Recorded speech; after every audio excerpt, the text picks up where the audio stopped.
안녕하세요, 가치환입니다. 10월 14일 금요일 국내 시장이 마감되었습니다.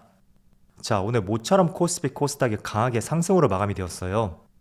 어제 하락폭을 다 만회하면서 무려 2.3% 급등이 나왔고, 그리고 장 초반부터 갭상승으로 출발했었고, 원래였다면 그 갭을 메꾸면서 전강 후약 패턴이 나왔을 거예요. 그게 최근의 흐름이기도 했었고요.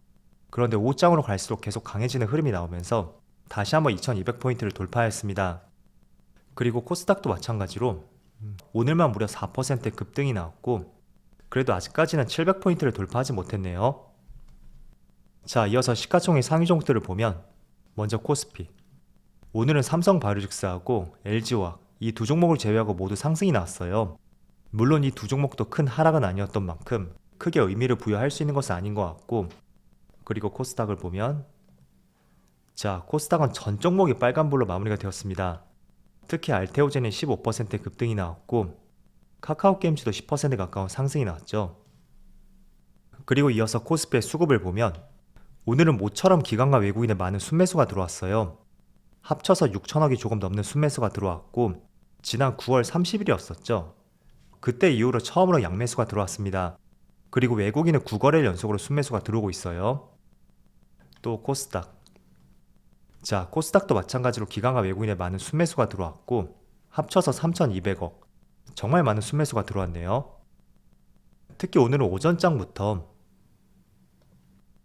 기관과 외국인의 양매수가 계속 이어졌어요. 지금 보시는 것처럼 파란색이 외국인, 초록색이 기관이거든요. 계속 매수세를 늘려가면서 오늘 강하게 지수 상승을 이끌었다고 생각이 되고, 또 코스닥도 마찬가지로 오전장부터 오후까지 계속 매수 강도를 높여가면서 오늘 4% 이상의 급등으로 마무리가 되었습니다. 이어서 삼성전자, 마찬가지로 외국인이 9거래일 연속으로 순매수가 들어오고 있고, 오늘은 모처럼 기관도 매수세를 보여줬네요. 그리고 SK하이닉스도 오늘 외국인의 많은 순매수가 들어왔고, 무려 11거래일 연속으로 순매수가 들어오고 있습니다. 그리고 오늘 모처럼 카카오그룹주의 흐름이 상당히 좋았었고, 역시 수급을 보면 기관과 외국인의 동반 순매수가 들어왔습니다. 그리고 오늘은 기관 쪽에서 많이 들어왔네요. 그리고 이틀 연속으로 상한가를 갔던 신라젠 한번 살펴볼까요? 어제는 개인들의 많은 순매수가 있었는데, 오늘은 외국인 쪽에서 약 350억, 굉장히 많은 순매수가 들어왔네요. 자, 이어서 주체별 매매 동향에 대해서 살펴보도록 하겠습니다. 10월 14일 외국인이 가장 많이 매수한 종목은 SK하이닉스, 신라젠, 한국항공우주, 삼성전자, 하나솔루션, 이런 종목들을 차례대로 매수했고, 그리고 기관을 보면 기관은 삼성전자, 네이버, 카카오, SKC, 셀트리온, 각각 이런 종목들을 매수했습니다. 그리고 ETF는 레버리지 쪽에 많이 베팅을 했네요. 자, 이어서 해외 증시를 볼게요. 어제 저는 잠들기 전에 나스닥하고 S&P 500이 마이너스 2%, 1.5%, 그 정도까지 보고 잠을 들었었거든요. 그런데 자고 일어나서 보니까 솔직히 조금은 말이 안 될 정도로 S&P 500이 큰 상승으로 마감이 되었고, 어제만 무려 2.6%의 상승이 나왔어요. 그리고 밑에 저점에서 고점까지 한번 연결해 보면 하루에만 저점에서 고점까지 5.4%의 상승이 나왔고, 거의 종가가 최고점에서 마무리가 되었었죠. 그래서 일단은 굉장히 다행이었던 하루였다고 생각이 되고요. 나스닥도 한번 볼게요. 나스닥도 거의 비슷한 움직임이 나왔고, 어제 저점에서 고점까지 거의 5.5% 가까운 상승이 나왔습니다. 그리고 종가상으로는 2.2%의 상승이 나왔고, 다우지수는 분봉이 표시가 안 돼서 일단 일봉으로 보면 거의 비슷한 흐름이었다고 볼 수 있어요. 그리고 추가적으로 현재 아시아 증시를 보면 니케이가 3.5%의 급등이 나오고 있고, 대만도 2.7%, 그리고 중국 증시도 오늘 1.5%의 상승이 나오네요. 그래서 전반적으로 어제 미국 증시의 큰 상승이 오늘 국내 증시뿐만 아니라 대만, 일본, 중국 모든 국가 할 것 없이 좋은 흐름으로 이어졌고, 지금 촬영 시점이 2시가 조금 안 되었거든요. 그런데 그 시각까지도 현재 시장이 뒷심부족 없이 잘 버텨내는 것 같습니다. 자, 일단 오늘 미국 증시의 큰 상승은 저로서도 조금은 당황스러운 부분이 상당히 많았어요. 물론 상승으로 마감을 했었기 때문에 결과적으로 봤을 때는 굉장히 긍정적이라고 볼 수 있겠죠.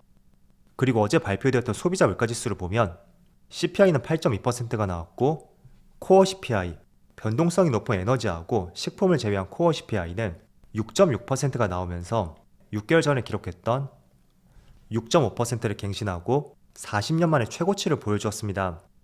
그리고 전체 CPI도 보면 예상치가 8.1%였죠.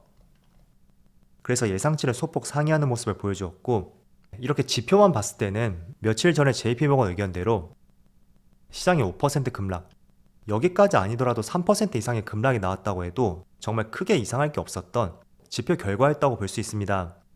자, 그런데 시장이 조금은 반전을 했던 것이 첫 번째로 영국에서 감세안을 폐기할 가능성이 제기가 되었고, 그 때문에 파운드와 미국의 국채가 급등을 하면서 하나의 좋은 재료가 되었다고 볼 수 있습니다. 자, 그런데 아직까지는 이게 팩트는 아니거든요. 어디까지나 외신 보도에 따른 것이고요. 구체적인 것은 조금 더 시간을 가지고 볼 필요가 있습니다. 그리고 두 번째, 아마도 이번에 발표되었던 9월 소비자 물가지수가 고점일 가능성이 있고, 그로 인한 정점론에 대해서 조금씩 시장에서 제기가 되었던 것 같아요. 제가 이 부분에 대해서는 간헐적으로 말씀을 드렸던 것이 이 물가지수는 YOY 기준이라고 말씀을 드렸어요. 그래서 이게 영어 약자이고 1년 전 대비로 산정을 한다고 말씀드렸어요. 자, 그런데 이때였죠. 한번 강하게 튀었던 구간. 이때가 공교롭게도 10월 소비자 물가지수를 발표했었던 작년 11월. 그때였었고, 그 이후부터 물가가 이렇게 가파르게 상승이 나왔거든요. 그래서 공교롭게도 다음 달이 되면 본격적으로 물가가 상승했던 시점으로 하여금 1년이 지난 시점이라 볼 수 있고, 그 말은 앞으로 물가가 전달 대비 0% 내지는 하물며 0.1%? 이 정도의 물가 상승이 있다고 하더라도 YY 기준으로 봤을 때는 가파르게 꺾일 가능성이 있다. 그런 의견을 제시해 드렸습니다. 그래서 그런 부분을 시장도 충분히 이해를 하고 있을 거예요. 주식시장은 워낙 선행적으로 움직이는 곳이고 또 굉장히 똑똑한 곳 중에 하나라고 저는 보고 있거든요. 그래서 결과상으로 봤을 때는 지난 7월 중순에 이때 물가가 9.1%가 나왔잖아요. 그런데도 시장에 상승이 나왔던 것은 하나의 기대감이 있었고, 그게 바로 에너지 가격이 한 달 전부터 꺾이는 모습이 나왔고, 그 부분이 앞으로 반영이 될 것이다. 이런 기대감들이 반영이 되었기 때문에 소비자 물가지수가 9.1%가 나왔다고 하더라도 시장이 이렇게 상승이 나왔다고 볼 수 있습니다. 그런데 지금은 솔직히 그런 기대감이 없는 시점이에요. 그럼에도 불구하고 상승이 나왔다는 것은 하나의 정점론, 그리고 두 번째는 저점에 대한 인식, 그게 강하게 작용이 되었을 가능성이 높은 것 같아요. 일단 마이너스 3%에서 플러스 2.5%로 이렇게 마감이 되었다는 것은 절대 개인들의 매수에 의해서 나올 수 있는 것이 아니고 거대 메이저 세력들, 그 세력들에 의해 나올 수밖에 없는 움직임 중에 하나라고 볼 수 있습니다. 그래서 아직까지는 물가가 가파르게 꺾인 것은 아닌 만큼 너무 이런 부분은 환호할 필요는 없을 것 같아요. 그렇지만 저점에서 의미 있는 변화가 나타났고, 이게 앞으로는 시장이 더 이상 빠지지 않고 바닥을 다질 수 있는 하나의 터닝 포인트가 될 수 있기를 한번 기대를 해보겠습니다. 자, 보통 전날에 어떤 지표 발표라든지 이벤트가 있을 때 일반적으로 그 당일보다는 그 다음 날에 일부 해석의 작업을 거치면서 정말 제대로 된 시장의 흐름이 나왔습니다. 그래서 오늘 같은 경우에도 마이너스 3%에서 결국 2.5%로 끝났다고 하더라도 더 중요한 것은 오늘 밤에 다시 개장을 하는 미국 시장의 흐름, 저는 이게 훨씬 중요하다고 생각이 돼요.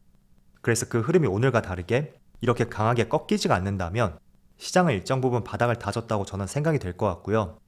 그런 측면에서 지금 나스닥 선물지수를 한번 보면 다행히도 현재 0.6%의 생각보다 강한 흐름이 나오고 있습니다. 그래서 여러분들이 오늘 지켜보셔야 될 것은 오늘 새벽에 미국 증시가 강하게 상승이 나왔다고 해도 이게 하루 정도는 해석의 작업을 거친다고 말씀을 드렸으니까 오늘 밤에 미국 증시가 어떻게 종료가 되는지 그 부분을 정말 중요하게 보시면 좋을 것 같아요. 자, 그래서 오늘 대부분의 종목들이 상승이 나오고 있어요. 삼성전자도 2%의 상승이 나오고 있고, 에너지솔루션도 1.5%, 그리고 최근에 강했던 하이닉스는 소폭의 하락이 나오고 있고, 또 그동안 약세 흐름이 이어졌었던 카카오라든지 카카오뱅크, 그리고 네이버까지 모두 모처럼 강한 반등이 나오고 있습니다. 자, 그렇지만 가장 중요한 것은 우리가 시장 흐름을 예측을 하되 그 예측이 정말로 맞는지 그런 부분을 중요하게 체크할 필요가 있어요. 그 예상 중에 하나가 바로 다음 달에 발표되는 10월 소비자 물가지수, 그게 정말로 꺾이는 모습이 나오는지 그걸 정말 중요하게 보시고요. 만약에 정말 꺾이는 흐름이 나온다면 12월, 1월 계속 조금씩 안정화될 가능성이 있을 거예요. 그에 따라서 시장은 금리 인상을 내년 초까지 한다고 하더라도 선제적으로 상승적으로 움직일 가능성이 있고, 그런 연쇄적인 흐름을 우리가 모두 체크해보기 위해서는 다음 달 소비자 물가지수, 그 시점이 정말 중요하다고 말씀을 드렸어요. 오늘도 어쨌든 상승이 나왔던 것은 시장의 정점론 인식이 있었고 또 나스닥이 10,000포인트까지 빠졌잖아요. 그렇다 보니까 저가 매수도 들어왔다고 생각이 되거든요. 따라서 예측은 할 수 있대 그 예측이 100% 맞을 것이다 그렇게 보는 것이 아니라 정말로 그렇게 흘러가는지 이런 부분을 체크해보면서 여러분들의 계획을 적절하게 수정해 나가신다면 좋을 것 같습니다. 자, 어쨌든 결과가 어떻게 나왔던 간에 시장이 상승으로 마감이 되었다는 것이 정말 다행이었던 것 같아요. 저도 아침에 일어나서 정말 이게 웬일이냐 이런 생각이 들었었는데 아무튼 그동안 많이 빠졌던 만큼 정말로 찐 바닥을 다질 수 있는 그런 시점이 되기를 한번 기원해보고요. 시장이 아무리 힘들더라도 같이 한번 힘내보자고 말씀드릴게요. 자, 그럼 오늘 영상 여기서 마치도록 하고요. 언제나 여러분들의 성공 투자를 기원하도록 하겠습니다. 감사합니다.